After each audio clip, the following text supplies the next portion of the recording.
गरीब बच्चे के लिए भगवान जगन्नाथ ने रोक दी रथ यात्रा।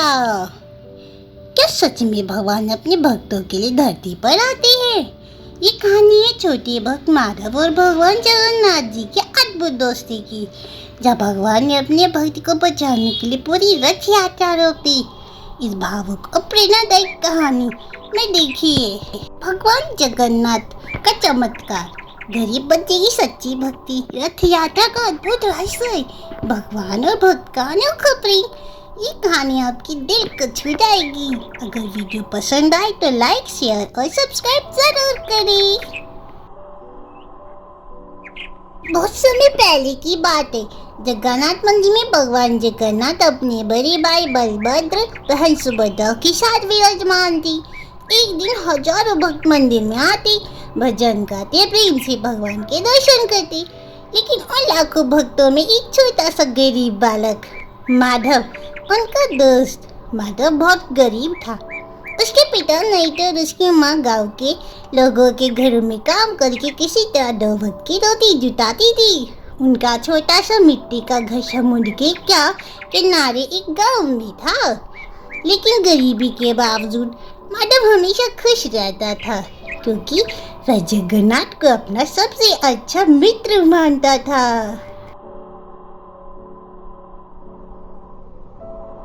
वही रोज सुबह उठकर समुद्र किनारे जाता, सीपियाँ इकट्ठी करता और फिर मंदिर के बाहर बैठकर भगवान से बातें करता। वह कहता, जगन्नाथ भैया,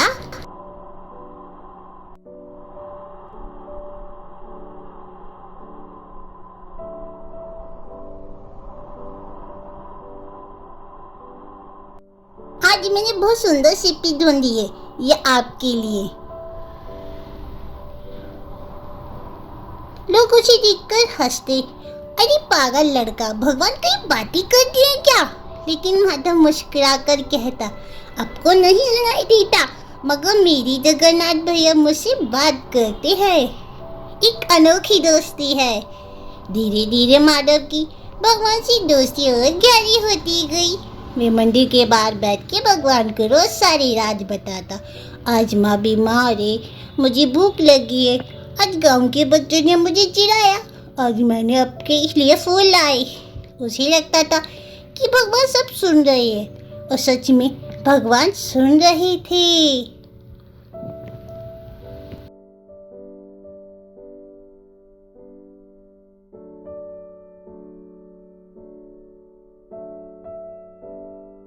कुछ समय बाद कुछ ऐसा हुआ कि पुजारी के लिए वह एक चमत्कार बन गया। एक रात मुख्य पुजारी ने अजीब सा सपना देखा। उन्होंने देखा कि भगवान जगन्नाथ मुस्कुरा रहे हैं और कह रहे हैं, मेरा छोटा सा मित्र माधव आज उदास है, उसने कुछ नहीं खाया। पुजारी घबराकर उठ बैठे और उन्होंने नमस्कार किया।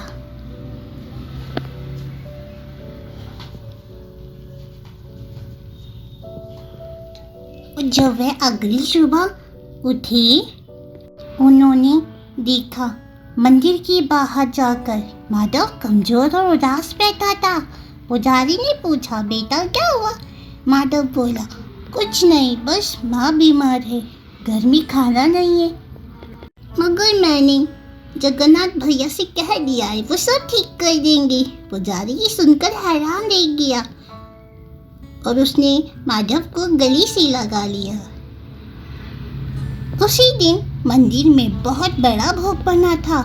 खुशबू पूरी शहर में फैल रही थी। भगवान को 56 भोग लगाया गया, खिचड़ी, मीठा पायसम, लड्डू, पूरी, दही, मालपुआ। लेकिन जैसे ही पुजारी ये सब भोग लगाने के लिए जा रहे थे, उसे एहसास हुआ कि जैसे उसके पीछे स्वयं जगन्नाथ खड़े हैं।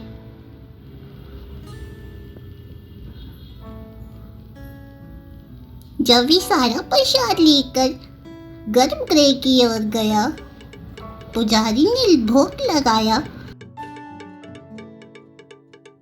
और भगवान जगन्नाथ, सुभद्रा और बलभद्र का आवाहन किया भोग के लिए। मगर कुछ ऐसा हुआ जो हैरान कर गया।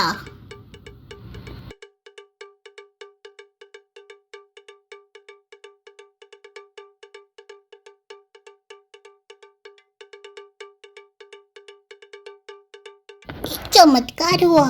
दीपक अपने आप बुझने लगी, घंटियां धीरे धीरे हिलने लगी और पुजारी के मन में आवाज आई, जब तक मेरा मित्र भूखा है मैं भोजन नहीं करूंगा। पुजारी हैरान थे। उन्होंने तुरंत सेवकों को भेजा और माधव को मंदिर में बुलवाया।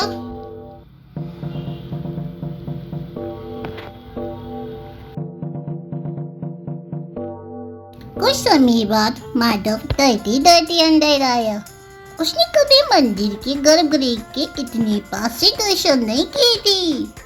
पुजारी बोले, बेटा तुम पहले भोजन करो। माधव घबरा गया, नहीं ये तो भगवान का भोजन है।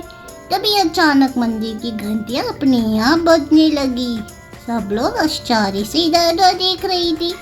पुजारी की आंखों में आंसू आ गए। उन्होंने कहा, नहीं बेटा, आज भगवान तुम्हारे साथ भोजन करना चाहते हैं।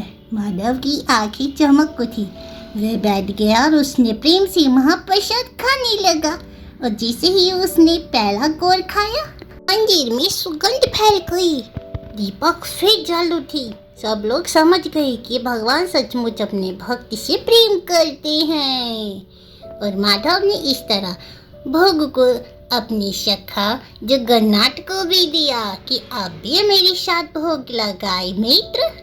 मगर वही दूसरी ओर एक दिन भयानक तूफान, समुद्र से भयानक तूफान आया।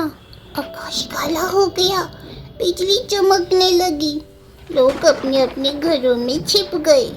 माधव की माँ बहुत बीमार थी। घर की छत टूट रही थी। माधव डर गया और दौड़ता हुआ मंदिर पहुंचा और रोते हुए बोला,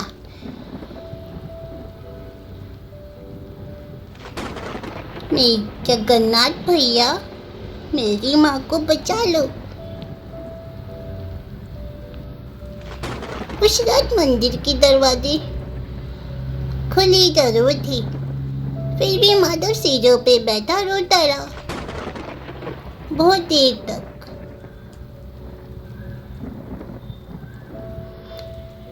ऐसा लगा जैसे उसे कोई सुनने वाला है ही नहीं। किंतु कुछ समय बाद उसे लगा जैसे किसी ने उसके सिर पर हाथ रखा हो।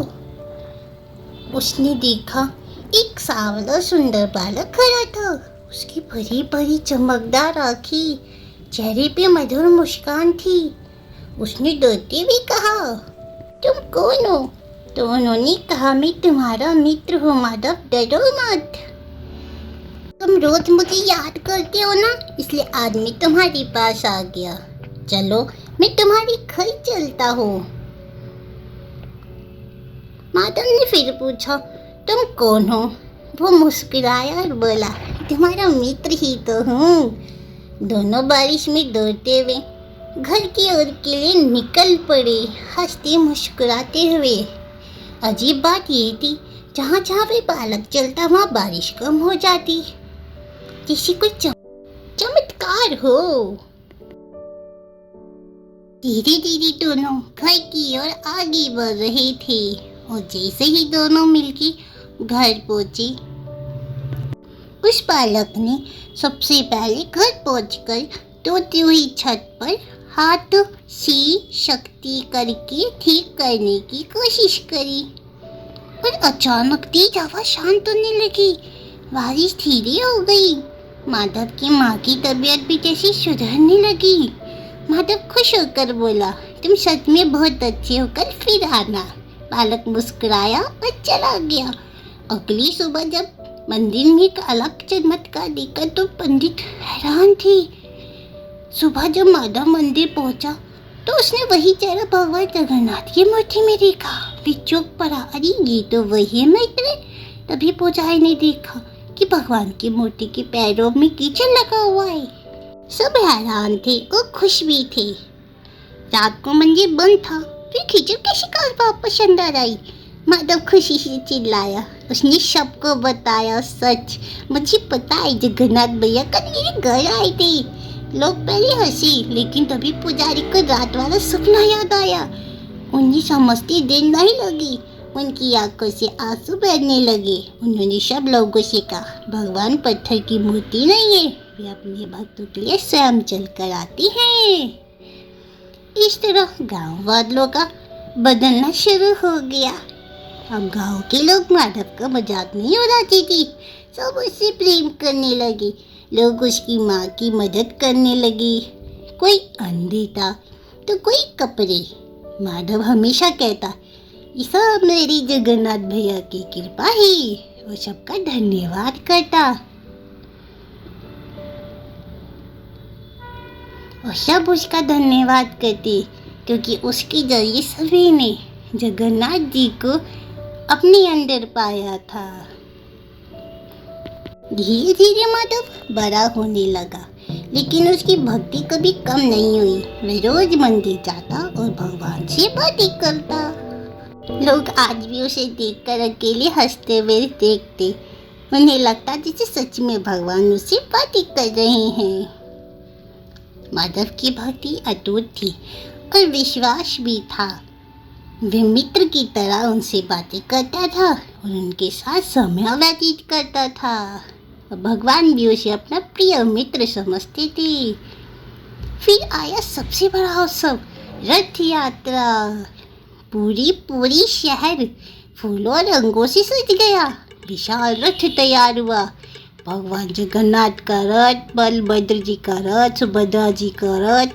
हजारों लोग रस्सियां खींच रहे थे, ढोल बज रहे थे, शंख गूंज रहे थे। बहुत सब उत्साहित था। माधव पहली बार रथ को पास से देखने गया, किंतु भीड़ होने के कारण अचानक माधव गिर पड़ा। लोगों के पैरों से कुचलने वाला था, तभी चमत्कार हुआ। भगवान जगन्नाथ का विशाल रथ अचानक रुक गया। सैकड़ों लोग रस्सियां खींच रहे थे, फिर भी वे रथ आगे नहीं बढ़ा। राजा तक हैरान हो गई। पुजारी प्रार्थना करने लगे। उसी समय किसी ने देखा, जैसे ही माधव सुरक्षित हो चल पड़ा, वैसे ही रथ अपने आप चल पड़ा। सब लोग जोर से बोले, जय जगन्नाथ। लोग समझ गए भगवान ने अपने भक्त की रक्षा के लिए पूरा रथ रोक दिया था। सबसे बड़ा रहस्य, कई साल बीत गए। माधव अब जवान हो चुका था और समझदार भी। वे समझ गया था कि भगवान और भक्त का रिश्ता एक अद्भुत होता है। भगवान अपने भक्त के लिए सदैव उपस्थित रहते हैं।